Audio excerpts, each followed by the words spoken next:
Gente, vamos lá então. Vamos dar início agora a mais uma sequência de vídeos. Esses agora vão se concentrar quase que exclusivamente em exemplos para vocês de probabilidades definidas em alguns espaços amostrais. Tá certo?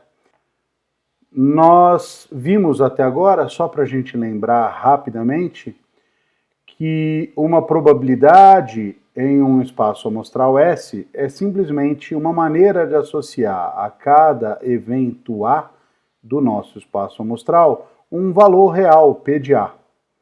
A gente sabe que esse valor é um valor entre 0 e 1 para qualquer evento.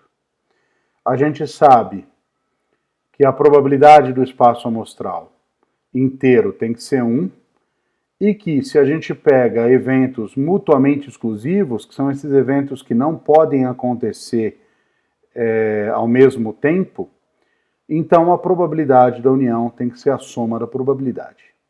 E isso é uma das coisas que a gente viu até agora, quando a gente definiu probabilidade. Em seguida, terminado isso, a gente viu uma série de propriedades que uma probabilidade tem que ter. Então, nós vimos que a probabilidade do vazio é sempre zero, que a probabilidade do complementar de um conjunto é 1 menos a probabilidade do conjunto, que conjuntos que estão contidos em outros, eventos que estão contidos em outros, têm probabilidade menor. Então, se A1 está contido em A2, a probabilidade do A1 é menor ou igual que a do A2.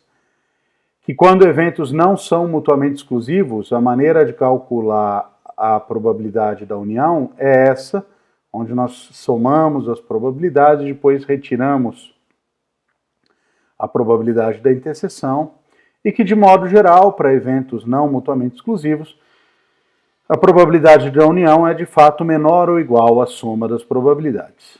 Ótimo, nós vimos essas 5 propriedades e agora eu quero ver exemplos, como que a gente usa algumas dessas propriedades para poder calcular algumas probabilidades em alguns espaços amostrais, como a gente define algumas dessas probabilidades e etc. Ok? Nós vamos nos concentrar nesse vídeo nos espaços finitos. Espaços amostrais finitos são aqueles que o total de resultados do nosso experimento aleatório é finito. Tá bom? Então, por exemplo, se eu lanço uma moeda, os resultados possíveis, cara e coroa, são apenas 2. Isso é um espaço finito. Se eu lanço um dado, o número de resultados é 6. Eu posso tirar qualquer uma das faces, entre 1 e 6. Se eu tenho uma urna com bolas azuis e brancas e eu sorteio uma ali dentro, o que eu tenho são, de novo, 2 resultados possíveis, que é a cor da bola, ou azul ou branca. Esses espaços são chamados espaços finitos, tá bom? São espaços com espaço amostral finito, são experimentos com espaço amostral finito. É claro que existem outros experimentos cujo espaço amostral não é finito. Existem alguns exemplos desses nas listas de exercício, etc. E eu vou pedir que vocês pensem um pouco nisso, né? Pensar em outros exemplos disso daqui. Eu já dei até exemplos em vídeos passados ou nos nossos encontros de espaços desse tipo. Tá bom?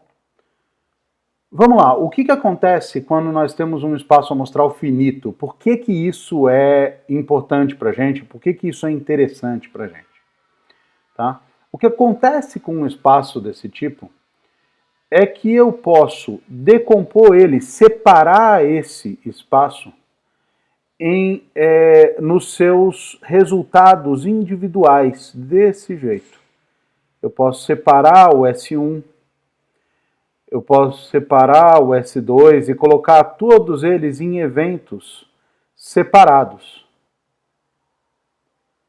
Tudo bem? Esses eventos, eles vão ter a característica de serem mutuamente exclusivos, né? Porque cada vez que eu faço experimento, eu só vejo um desses resultados. E não 2 ao mesmo tempo, não dá para fazer isso. Mais do que isso, quando eu faço a união de todos esses eventos, de todos esses elementos aqui, desses conjuntos unitários, o que eu encontro é todo o nosso espaço amostral. Tá bom? Mais do que isso, se eu pego um evento específico, vamos botar A, por exemplo, é o evento onde ocorre S1, S7 e S10. Vamos supor que o N é maior ou igual a 10, então. Se isso daqui acontece, então o A vai poder ser escrito como S1 união S2, S7 união S10.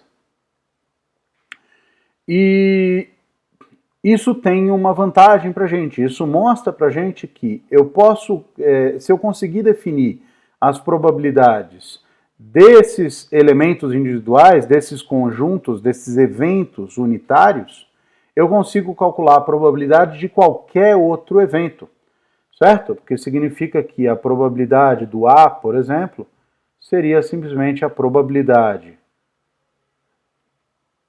de observar o resultado S1, mais a probabilidade de observar o S7, né, mais a probabilidade de observar o evento S10. Né? Então, dessa forma, tendo essas probabilidades individuais aqui, a probabilidade de S1, a probabilidade de S2 e etc., então eu vou chamar a probabilidade de S1 de P1, por exemplo. Se eu sei que a probabilidade de S2 é um valor P2, e assim até a probabilidade de Sn, como sendo um valor Pn, se eu sei esses valores do P1, P2 até o Pn, eu sei calcular a probabilidade de qualquer evento. É isso que acontece com esses espaços amostrais finitos, tá?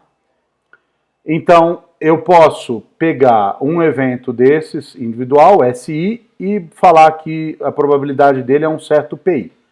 Por enquanto a gente não sabe nada, a gente não sabe qual o valor de PI, não adiantou muito, eu só dei um nome para essa probabilidade. Agora eu tenho que começar a entender que propriedades esses PIs devem satisfazer, né? A primeira coisa que a gente tem que entender é que se eu somo todos esses PIs, eu estou somando as probabilidades de todos os resultados possíveis do nosso espaço amostral. De modo que o que eu devo conseguir nessa soma deve ser 1, né? Quer dizer, os PIs devem estar entre 0 e 1, e mais do que isso, a soma do P1 com o P2 até o Pn deve ser igual a 1. Por quê? Porque isso daqui vai dar a probabilidade do espaço amostral inteiro, que é 1. De modo que a gente tem isso, a probabilidade para cada i está entre 0 e 1, isso é o axioma 1 que nos dá, né? E a outra é essa, que a soma dessas probabilidades é de fato a probabilidade do espaço inteiro. Isso aqui são os axiomas 2 e 3 que nos permitem falar. Isso ainda não é suficiente para a gente sabe que a soma é 1, o que limita bastante, e a gente sabe que está entre 0 e 1, mas ainda existem infinitas maneiras de colocar isso. A gente já viu até um exemplo desse, que é com um dado viciado, vídeos atrás, e se vocês voltarem lá, ou se vocês lembrarem, vocês vão ver que a gente precisava de informações adicionais para calcular quem eram os valores individuais de cada uma das probabilidades. A gente fez um processo bem similar a esse, mas a gente tinha informações adicionais sobre essas probabilidades. Se vocês não lembram, voltem até o vídeo que vocês vão ver isso direitinho lá. O que acontece agora é que, bem, eu preciso de mais informações. Então a gente vai agora para um caso ainda mais específico. Mais do que espaços amostrais finitos, o que a gente vai querer tratar são aqueles cujos resultados todos têm a mesma probabilidade. Tá bom? É um caso bem especial também, tá? Mas é um caso bastante frequente. São casos onde, por exemplo, a moeda que você está rolando é não viciada, o dado que você está rolando é não viciado. tá bom? E vários outros problemas podem ser transformados em problemas desse tipo, de modo que ele é um conjunto importante de exemplos para a gente. Além de ser um dos poucos que a gente realmente consegue calcular sem muito problema, sem informações adicionais. Então vamos começar por eles. Tá ok? Vamos seguir agora para esses exemplos. Vamos lá. Primeiro, os mais óbvios, aquilo se você fala que você quer lançar uma moeda, eu tenho duas possibilidades, se nenhuma delas é mais provável do que a outra, cada uma delas tem probabilidade meio, porque meio mais meio é igual a 1, né, que é o que a gente quer. A mesma coisa acontece com o dado não viciado, que a gente também já fez em vídeos anteriores, onde a probabilidade de um cara específico teria que ser igual a 1/6. Tá bom? Note que tem um padrão aqui, né? 2 que está aparecendo embaixo aqui é o número de elementos no nosso espaço amostral. A mesma coisa acontece com o 6 aqui. E esse é um padrão que se repete em qualquer exemplo desses que a gente for olhar. Tá? Se eu tenho n elementos no nosso espaço vetorial, e todos eles têm a mesma probabilidade, essa probabilidade tem que ser 1 sobre n, justamente porque a soma delas todas tem que dar 1. Uma das consequências disso é que, se eu tenho um evento E qualquer, vou dar um exemplo para vocês aqui, genérico, se eu falo que o E é S3, S5, a probabilidade do E seria, então, a probabilidade do S3 mais a probabilidade do S5, que é igual a 1 sobre n mais 1 sobre n. Eu estou somando 1 sobre n duas vezes, e, portanto, isso aqui é 2 sobre n. De modo geral, se o E tivesse m elementos, então eu estaria somando esse 1 sobre n m vezes, eu teria que a probabilidade é m sobre n. Em outras palavras, o P de E é o número de resultados em E dividido pelo número de resultados em S. Ou ainda, como os professores costumam colocar no ensino médio, a probabilidade de E é o número de resultados favoráveis dividido pelo número de resultados possíveis do experimento aleatório. Certo? Ótimo. Esse daqui vai ser uma característica central de todos os exemplos que a gente vai ver daqui para frente, tá bom? Todos os exemplos desse vídeo, tá ok? Vamos ver esse daqui, por exemplo.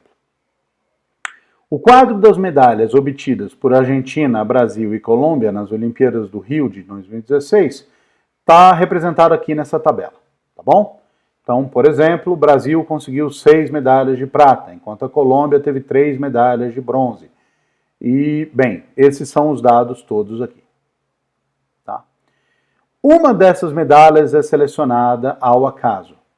Qual a probabilidade de que a medalha sorteada seja da Argentina e seja de prata, seja de ouro e não seja da Colômbia, ou não seja de bronze? São 3 perguntas diferentes. Vamos tentar responder cada uma delas separadamente, tá bom?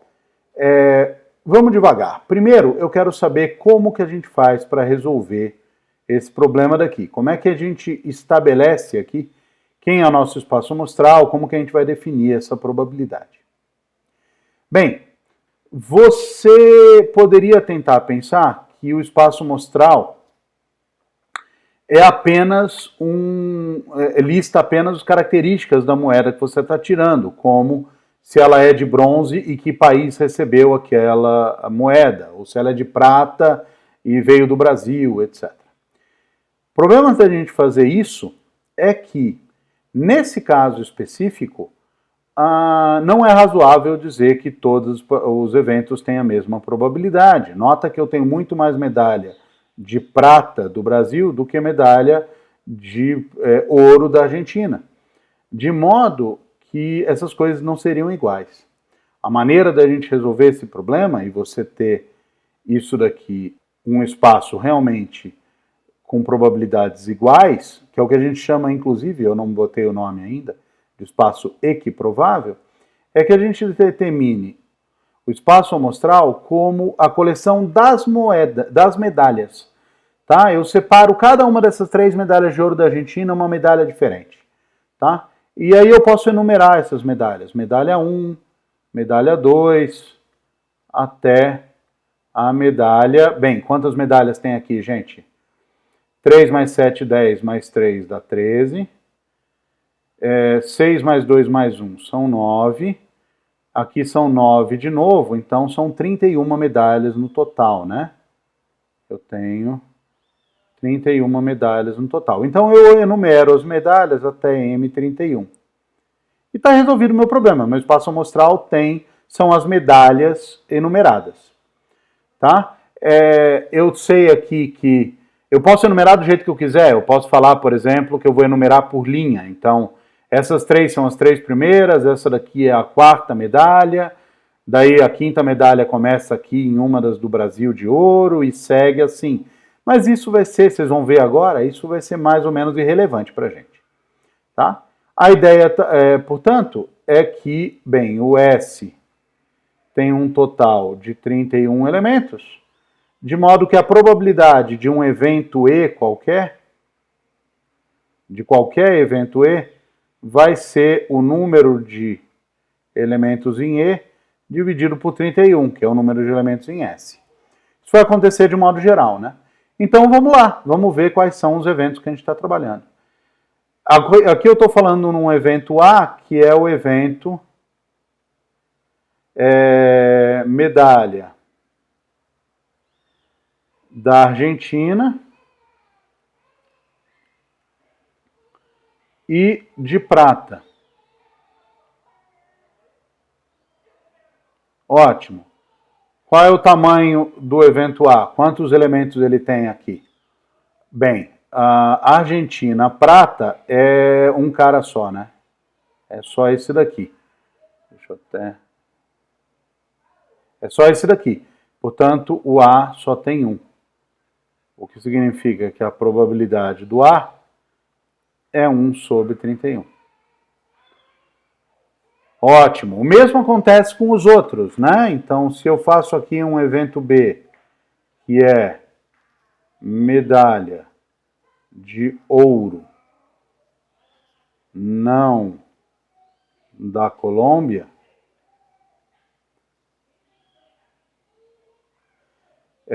quais são os camaradas que a gente está lidando aqui?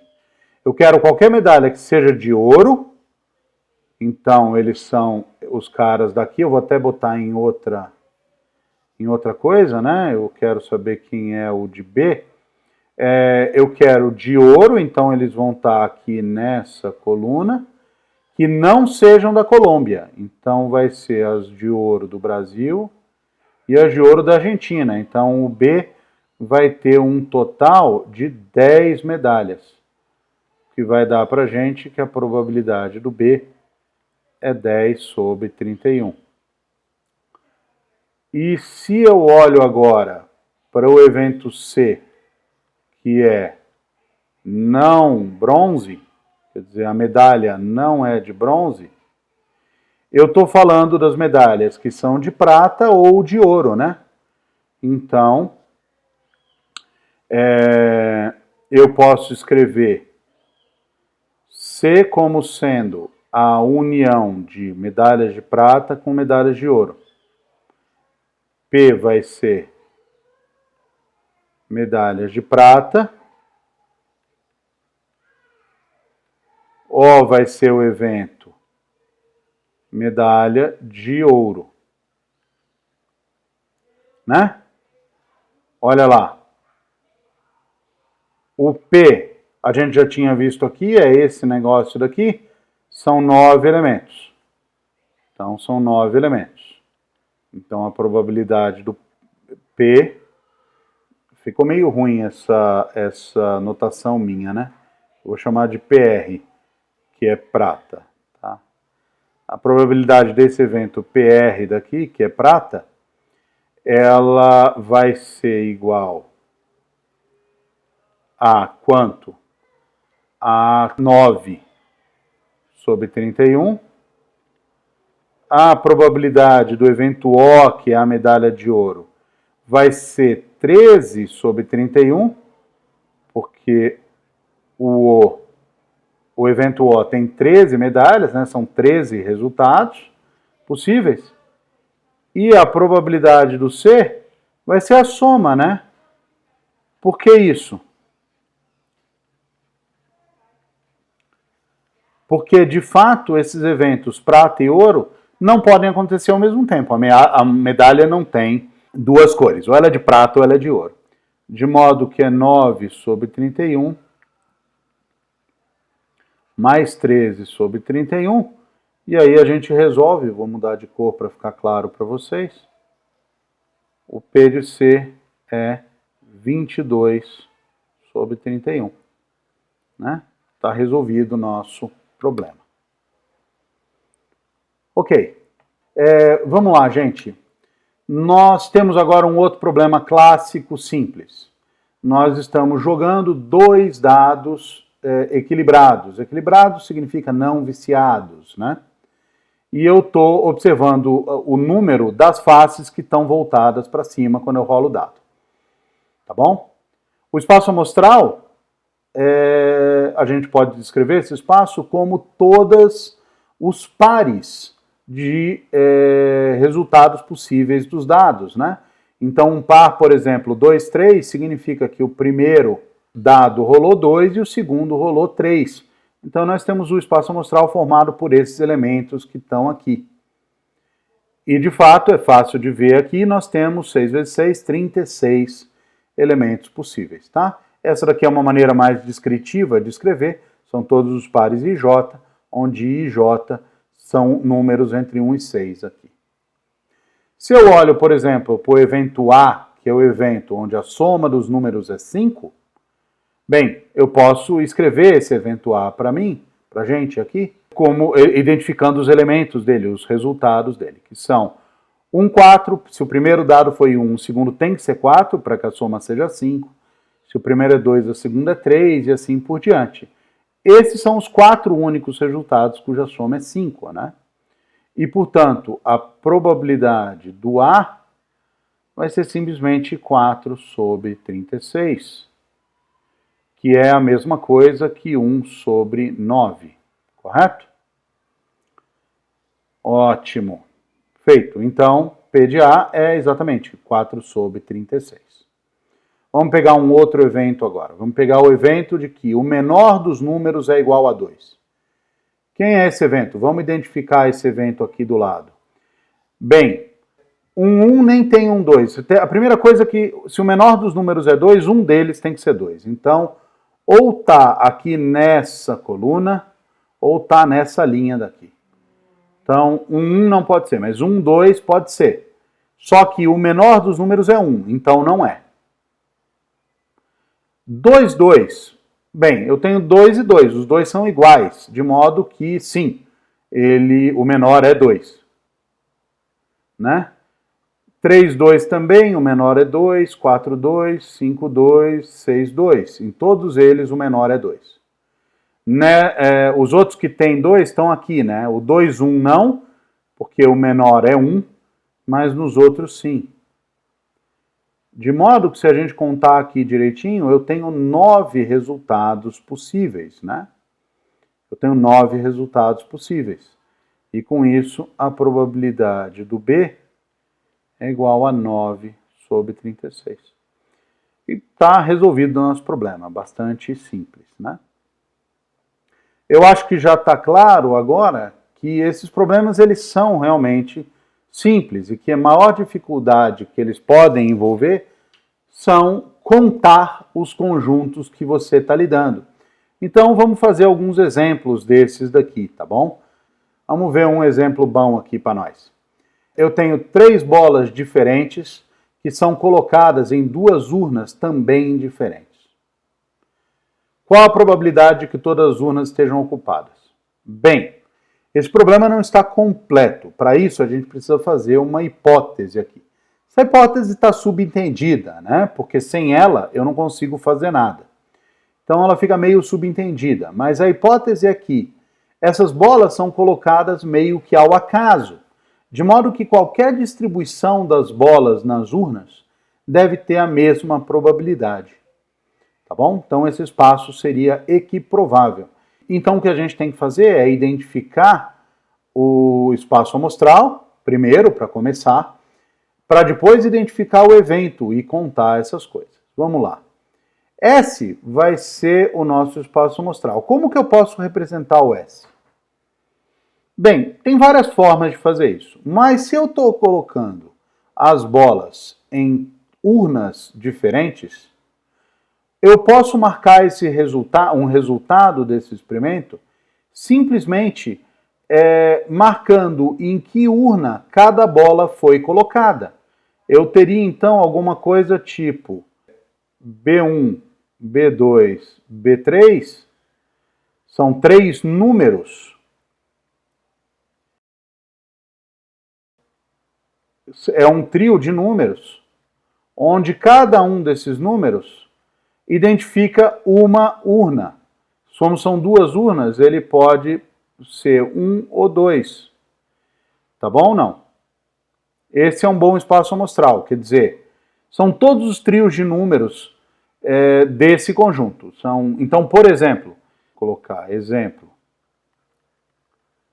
Se eu escrevo 1, 2, 1, o que isso daqui significa é bola 1 na urna 1, bola 2 na urna 2, enquanto a bola 3 vai para a urna 1 também, tá bom? Ó, bola 1 na urna 1, bola 2 na urna 2, bola 3 na urna 1 de novo.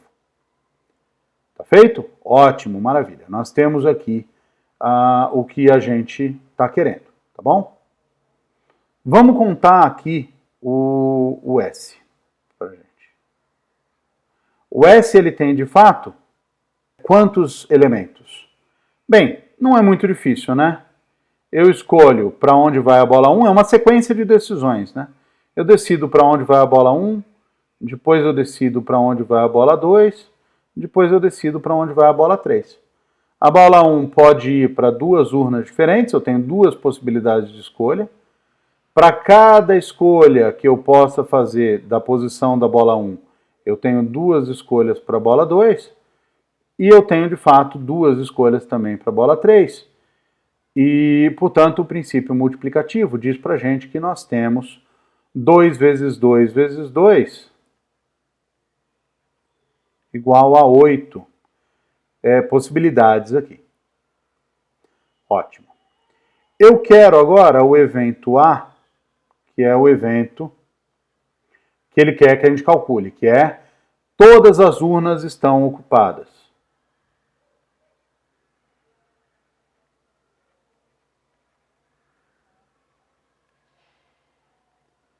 Estão ocupadas. Tá ok? É isso aqui. Então tem pelo menos uma bola em cada urna. Como que a gente faz para resolver isso daqui? Bem, o espaço amostral é pequeno, então eu posso simplesmente contar isso daqui.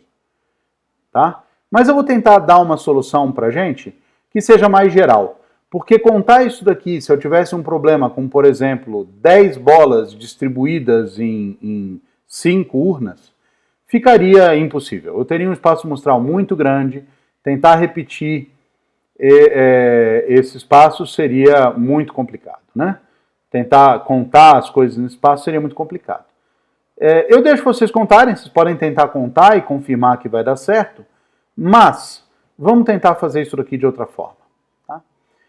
Eu quero contar todas aquelas possibilidades onde as urnas estão ocupadas, tá bom? Vamos tentar fazer isso daqui. Bem, só para deixar claro, isso daqui era quando eu estava contando S, tá? Se eu tentar contar o A aqui, os números de elementos de A, eu poderia tentar fazer a mesma coisa, mas olha só a bagunça. Quantas possibilidades eu tenho para a urna 1? Bem, eu tenho duas possibilidades, porque eu não tenho nenhum problema. E para a urna 2? Bem, eu também tenho duas possibilidades. E para a urna 3? Bem, eu não sei.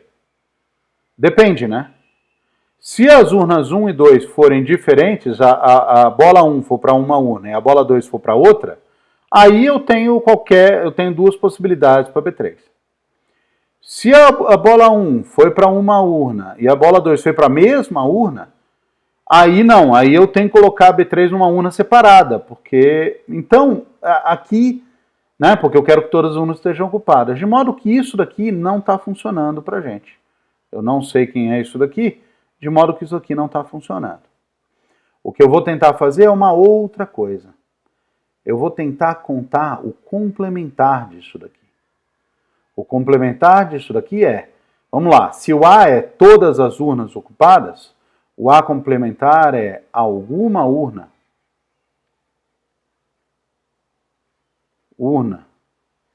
desocupada. Agora ficou mais simples, né? Agora ficou mais simples. Eu tenho duas urnas, então, como é que eu faço aqui? Quantas possibilidades existem para alguma urna estar desocupada? Bem, ou a urna 1 está desocupada, só tem uma configuração aqui possível, ou a urna 2 desocupada. A urna 1 desocupada significa que todas as bolas estão na urna 2, então eu tenho isso daqui. E a urna 2 desocupada significa todas as bolas na urna 1, então é esse resultado daqui. Bola 1, bola 2 e bola 3, todas na urna 1. E, portanto, eu só tenho duas possibilidades para esse A complementar. E a probabilidade do A complementar é fácil. É 2 sobre 8, que é igual a 1/4. E aí nós conseguimos terminar o nosso problema, porque nós sabemos que a probabilidade do A é 1 menos a probabilidade do A complementar. De modo que eu tenho 1 menos 1/4, que é 3/4. E está acabado. Essa daqui é uma das propriedades que a gente viu em uns vídeos para trás, talvez o vídeo passado. Então está resolvido o nosso problema. Ótimo. Gente, antes de passar para os próximos exemplos, que vão envolver baralhos de cartas, eu quero tomar um tempinho aqui contando, para quem não conhece um baralho convencional usado em jogos de pôquer, eu quero começar a descrever esses baralhos para vocês. Aqueles que conhecem podem adiantar esse vídeo aqui rapidamente, mas aqueles que não conhecem podem se aproveitar aqui, inclusive para poder fazer alguns exercícios que estão nas listas que a gente colocou, tá bom? Vamos lá. Um baralho convencional usado nesses jogos de pôquer e em outros jogos, ele é composto por 52 cartas. Essas cartas, elas são 26 delas pretas e 26 delas vermelhas. As cartas pretas são divididas em dois grupos. Esses grupos a gente chama de naipes, e os nomes são paus e espada. Eu já vou mostrar todas essas cartas para você, aguenta mais um pouco. As cartas vermelhas, elas também são divididas em dois naipes, em dois grupos, que a gente chama de copas e ouros. Eles vão ser identificados por pequenos símbolos, que eu vou te mostrar daqui a pouco. Cada naipe, então, quando eu pego, por exemplo, o naipe de copas, que é vermelho, ele vai possuir 13 cartas, e essas cartas têm valores, como a gente chama, são valores distintos, impressos em cada uma dessas cartas, tá? Esses valores, entre aspas, aqui são A, que a gente chama de As, os números de 2 até 10, o J, que é chamado de Valete, o Q, que é chamado de Dama, e o K, que é chamado de Rei. Tá? Vamos lá, rapidamente, vamos olhar para essas cartas e ver o que acontece. Olha lá, Eu tenho cartas pretas e cartas vermelhas. Essas cartas aqui são as cartas do naipe que a gente chama de espadas, tá bom? Essas daqui são os que a gente chama de paus. Eu escrevi aqui embaixo, ó, respectivamente, espada, paus, copas e ouro. Esse coraçãozinho são os copas e esse losangozinho aqui são as cartas de ouro. E todas elas têm as cartas com os respectivos valores. As, 2, 3, 4, 5, 6, 7, 8, 9, 10, valete, dama e rei. Tá certo? Então, por exemplo, se eu pego o 7 tem 4 cartas no baralho. Você tem 4 setes. Você tem 4 10. Você tem 4 damas. Cada uma delas tem um naipe diferente. Então, esse daqui, por exemplo, é o 3 de paus. Esse daqui é o 8 de ouros. Esse daqui é o valete de copas. Esse daqui é o as de espadas. Tá bom? E esse daqui é o baralho. Tá certo? Vamos partir então para fazer os próximos problemas, tá? Vamos lá. Eu estou num jogo de pôquer agora. Não precisa saber jogar pôquer, você só precisa saber que para jogar pôquer a gente distribui 5 cartas para cada jogador. Tá? Cada um desses grupos de cartas a gente chama de mão. Essa é a mão de um jogador. Tá? Uma mão onde as 5 cartas são todas do mesmo naipe recebe um nome especial, que é flush. Elas podem ter valores diferentes, mas o naipe tem que ser o mesmo. Ok?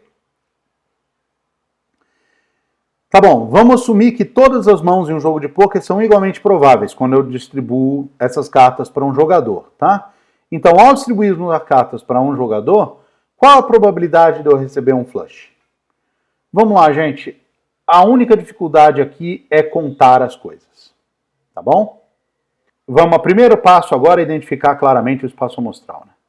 E o nosso espaço amostral, eu não vou escrever os elementos, são todos os conjuntos, os subconjuntos de 5 cartas do nosso baralho de 52, tá bom? De modo que para contar, o total de elementos em S, tudo que eu tenho que fazer é ver de quantas maneiras eu posso escolher 5 cartas em 52 disponíveis. Eu não vou passar aqui como que faz isso. Quem não lembra disso direitinho, vai nos vídeos de combinação, no módulo de combinatória, tá bom? Que lá a gente explica direitinho como é que faz isso daqui. Eu tenho 52 cartas disponíveis e eu quero escolher 5 delas. Tá? Isso pode ser feita de, essa aqui é a anotação, 52 tomados 5 a 5, né? Ou 52 escolhe 5. Tá? Isso daqui é, lembrando, 52 fatorial dividido por 5 fatorial dividido por 52 menos 5, que é 47 fatorial. Essa conta aqui vai dar 52 vezes 51 vezes 50 vezes 49 vezes 48 vezes o 47 fatorial dividido por... Né? Aqui eu fui abrindo o 52 fatorial, até chegar no 47. Daí tudo que está do 47 em diante, eu botei só como 47 fatorial. Porque ele está aqui embaixo, eu vou dividir, né? O 5 fatorial é 5 vezes 4 vezes 3 vezes 2 vezes 1. E eu ainda tenho 47 fatorial. Então, eu divido esse com esse.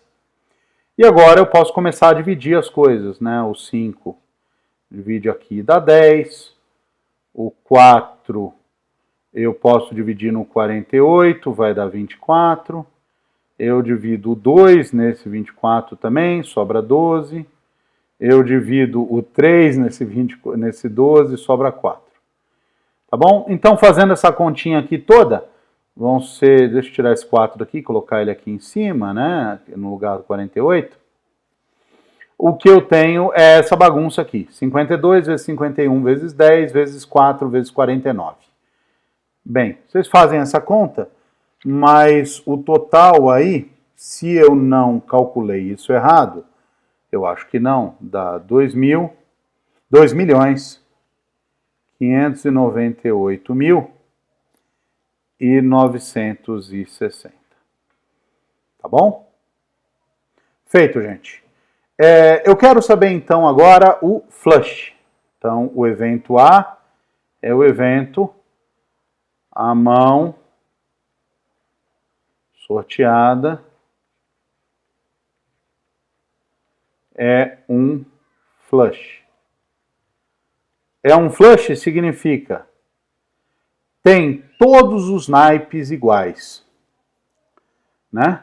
Eu tenho que escolher 5 cartas, todas elas do mesmo naipe. Certo? Como é que a gente conta o A? Bem, a gente tem várias maneiras de fazer isso daqui, tá bom? Eu vou fazer uma aqui e vou deixar vocês pensarem aí em outras, se vocês quiserem, tá? Eu tenho uma sequência de decisões para fazer. A primeira coisa é escolher qual é o naipe. E a segunda é escolher as 5 cartas. Então, são 2 sequências aqui. O naipe pode ser escolhido de 4 formas diferentes, porque eu tenho 4 naipes.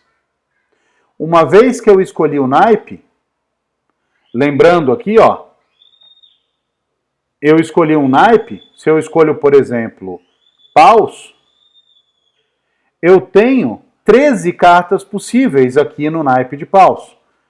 Então, se eu escolhi um naipe, eu fiquei restrito a essas cartas aqui para poder escolher as 5.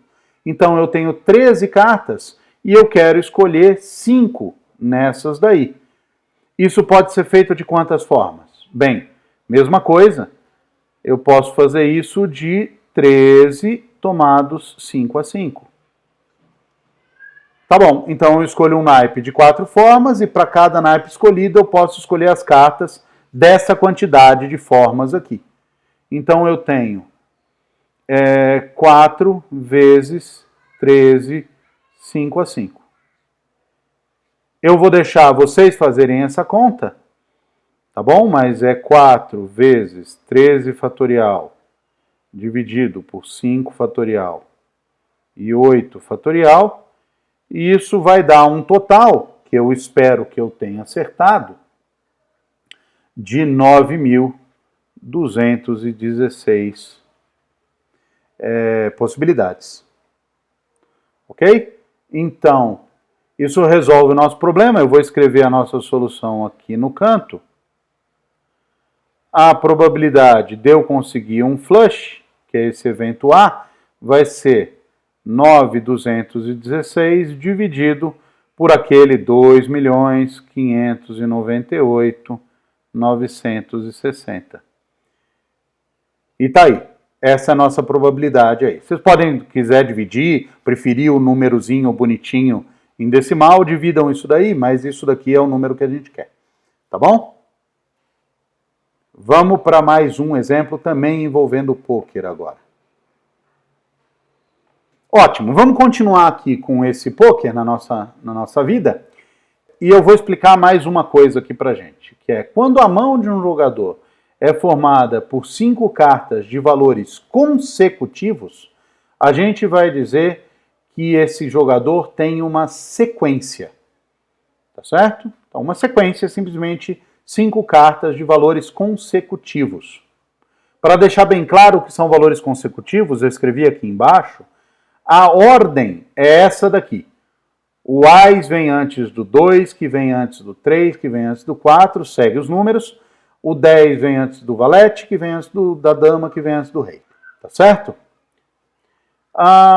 Eu faço aqui duas perguntas, então. A primeira é qual a probabilidade de que ocorra uma sequência. Ok? É qual a probabilidade de que ocorra uma sequência. A segunda é qual a probabilidade do jogador receber um flush ou uma sequência. Pode ser os dois? Pode. Mas eu quero um ou outro aqui, tá bom? Vamos lá. Antes de responder a segunda pergunta, vamos responder essa primeira. Então, eu vou ter um evento B, que vai ser o evento sequência. Então, são todas as sequências possíveis aqui. E essas sequências independem da quantidade dos naipes, tá bom? Eu não estou preocupado em quais são os naipes de cada carta, não. Tá bom? Pode ser qualquer naipe. De modo que eu tenho que levar isso em consideração na hora de contar, tá bom? Tá bom, eu tenho duas possibilidades aqui. Eu tenho duas possibilidades, não, perdão. Tenho algumas coisas para fazer aqui. Para contar o B, tá bom? São todas as sequências possíveis. Eu posso fazer o seguinte. Eu tenho uma sequência de escolhas para fazer. A primeira sequência de escolhas é escolher a sequência. É escolher a sequência de valores. A sequência de valores. Tá bom? E a outra coisa é escolher os naipes. Só que eu vou escolher o naipe da primeira carta da sequência, eu vou escolher o naipe da segunda carta da sequência, o naipe da terceira carta da sequência, o naipe da quarta carta da sequência e o naipe da quinta carta da nossa sequência. Vamos lá, de quantas maneiras eu posso fazer isso? Como que eu identifico uma sequência de valores? Bem, veja bem, se eu sei qual é o menor dos valores, eu sei todos eles, porque eu tenho que ter valores consecutivos. Então, se o menor valor que eu tenho é o As, então as cartas que eu tenho são As, 2, 3, 4, 5. Se o menor valor que eu tenho é o 3, por exemplo, então eu sei que as cartas que eu tenho é 3, 4, 5, 6 ou 7. Se o menor valor é o 9, as cartas que eu tenho são 9, 10, valete, dama, rei. Certo? De modo que identificar uma sequência é a mesma coisa que identificar o seu menor valor. O menor valor de uma sequência de 5 cartas aí diferentes, consecutivas, pode ser o Ás, que daí seria a sequência do Ás até 5. Pode ser o 2, seria a sequência do 2 até 6. Assim até o 9. Eu não posso ter como primeiro elemento da sequência o 10, porque daí eu só tenho 4 cartas para frente, eu não tenho a quinta carta aqui para colocar. De modo que eu tenho 9 maneiras de escolher uma sequência. Agora eu tenho que escolher os naipes. Esse daqui é o naipe da primeira carta, que é a menor delas. Bem, eu tenho 4 naipes, eu posso escolher isso de 4 formas diferentes. O naipe da segunda também, independente do que eu tenho escolhido para a primeira carta, o naipe da segunda pode ser qualquer um dos 4. E isso acontece com todas as outras. De modo que o evento B tem um total de, pelo princípio multiplicativo, 9 vezes 4, vezes 4, vezes 4, vezes 4, vezes 4. Que é um total de 9.216. E agora, gente, eu acabei de notar que eu errei aqui no slide anterior. Eu vou voltar aqui rapidamente. Vou corrigir aqui para vocês. Vocês vão ter que me desculpar por esse pequeno erro, mas aqui não é 9.216, eu realmente tinha errado. Aqui vai dar um total de 5.148, enquanto aqui também, então, a probabilidade do flush é 5.148, tá bom? Desculpem por isso, vamos voltar para o nosso caso das sequências, tá? Olha aqui, então, o B tem essa esse número de coisas aqui, de eventos aqui, de modo que a probabilidade do B passa a ser 9.216 dividido pela quantidade de elementos no espaço amostral. Então, é 9.216 dividido por aquele 2.598.960. E está feito o evento B. Tá certo? Ótimo. A gente quer calcular mais uma probabilidade. Vamos lá, eu quero a probabilidade de receber um flush ou uma sequência. Olha lá, nós tínhamos definido já os eventos A, que é flush, e o evento B, que é sequências.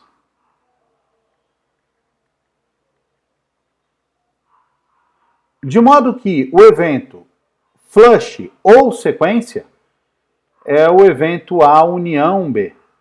E é isso daqui que a gente quer calcular.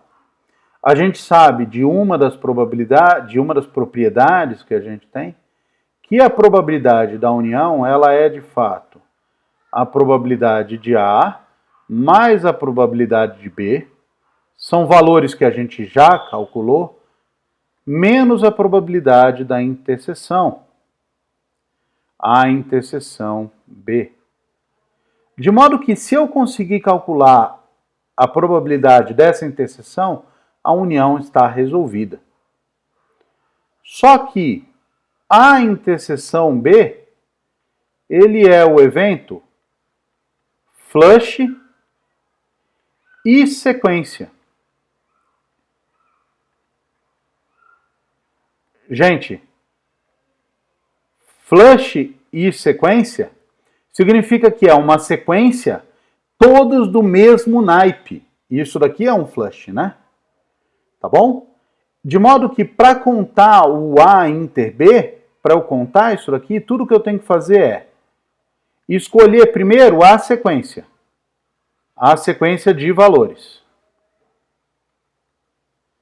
E depois disso escolher o naipe que eu vou usar, o naipe da sequência. Tá? Eu tenho essas duas decisões a tomar.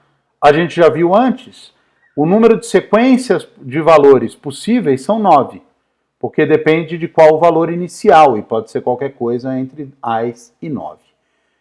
E eu tenho 4 naipes disponíveis. Então pronto, né? Nota que eu não tenho que escolher o naipe de cada carta, porque todas as cartas vão ter o mesmo naipe, né? Porque eu quero um flush. De modo que o total de elementos em A interseção com B é de fato 9 vezes 4, que é igual a 36. E aí a probabilidade de A interseção B é simplesmente 36 dividido por aquele valor monstruoso que é o 2.598.960. Então vamos terminar agora.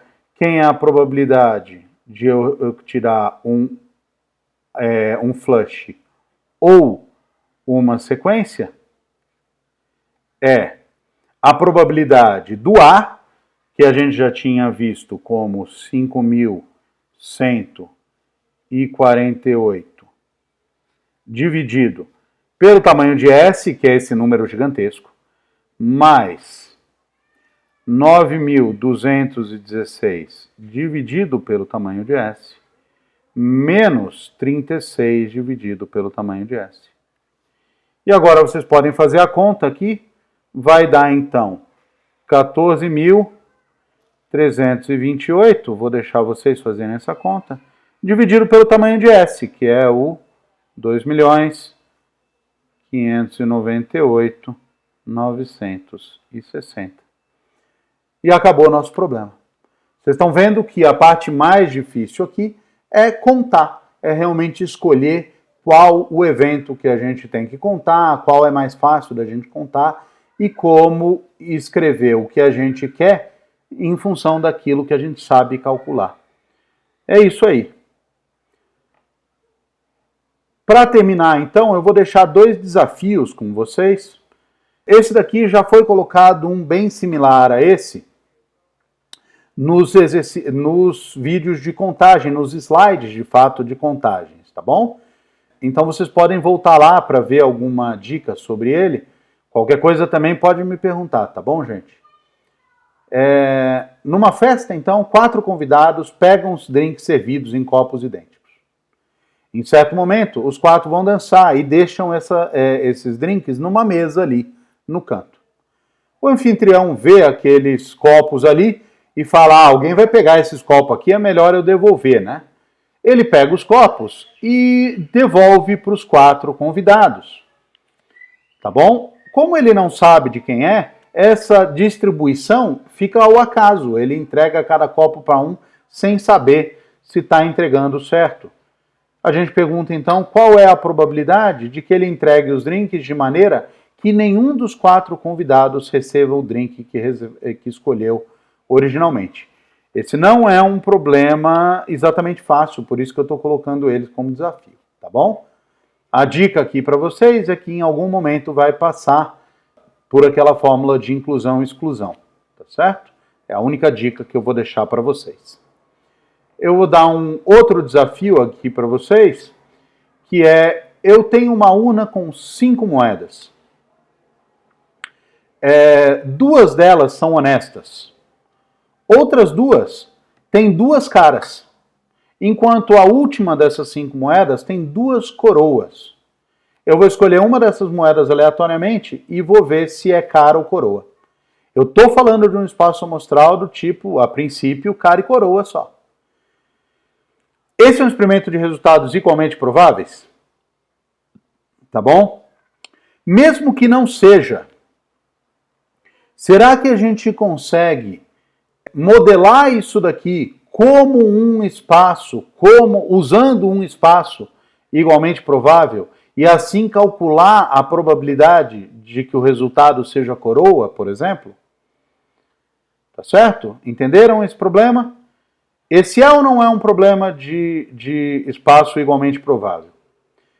Bem, se for, você deve conseguir calcular a probabilidade do coroa, mas se não for, será que ainda assim é possível calcular? Será que a gente consegue usar algum outro espaço que seja igualmente provável para poder resolver esse problema daqui? Tá bom? Esse é um desafio para vocês. Eu vou deixar vocês pensarem e pode perguntar para a gente, pode perguntar para mim aí no Moodle e nos atendimentos, etc., que eu falo para vocês. Tá certo? Então tá ok, gente. Obrigado. A gente se vê na sala de aula. A sala de aula significa nos encontros, né? Isso é vontade de voltar às aulas.